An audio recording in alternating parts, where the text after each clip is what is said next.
Ferrari has had the best raw pace since the Italian Grand Prix.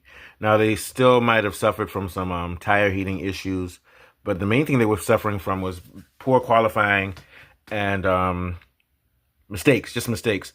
They won the Italian Grand Prix where Leclerc won it with a brilliant race, and he possibly could have come second or third at Baku, but a stupid mistake of not being able to get his tires warmed up fast enough from a pit stop is what held him back in that race.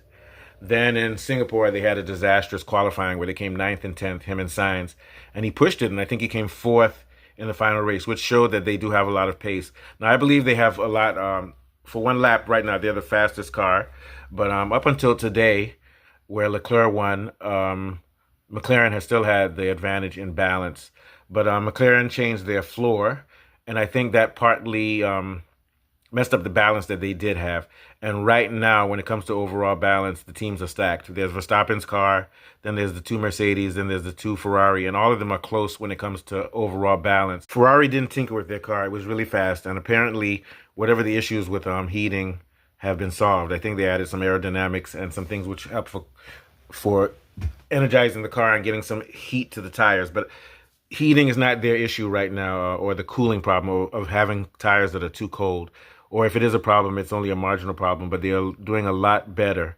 So what we saw was in the sprint race, Sainz came second to Verstappen, having passed Norris after Norris made a mistake. And that just goes to show you how close all the teams are when it comes to pace. And I would still say that McLaren still has a slight advantage when it comes to tire preservation over the long run because they still do have very good balance. But I think they compromise some balance by changing their seat height. You know what they say, if it ain't broke, don't fix it. If I were McLaren, I would have kept my car as it is and make the other teams prove that they can push me. Also, it would help McLaren, especially Norris, to stop making so many mistakes. Once again, it took a little bit of magic and luck for Ferrari to win.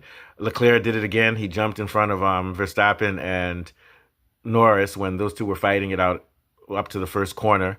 And from there, he had a pretty easy race. There was no problem with the tire. Only at one stop, and I think that was a good thing because the more stops they make, the more they might be exposed of having tires that have problems with getting heated up. It's getting heated up. Leclerc is only about 20 points behind Lando Norris for second place in the drivers, and I think he might very well get that. But probably not, because this is going to be, moving forward, you're going to see a battle between Ferrari and McLaren mostly, with Verstappen jumping in once in a while. But I think the real battle now is between those two teams, and they're going to take a lot of points away from each other, which is going to ensure that Verstappen comes out number one. And I wouldn't be surprised if Leclerc can come number two before the end of this season, given the mindset that Norris is in right now.